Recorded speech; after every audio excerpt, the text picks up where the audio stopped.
This is our back deck that we just cleared after the last blizzard.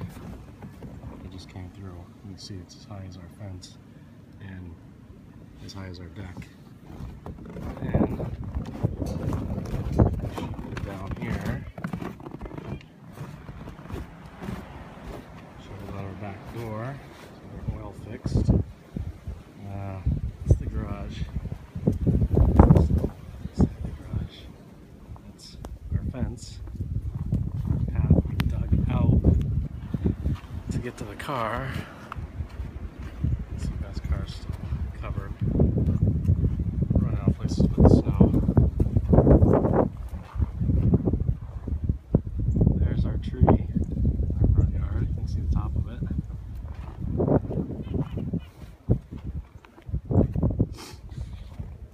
And this is our street. Neighbor's car, Eddie's driveway, a foot or so of snow in it.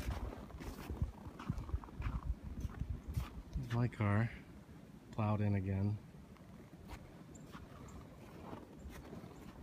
and the snow in front of our house.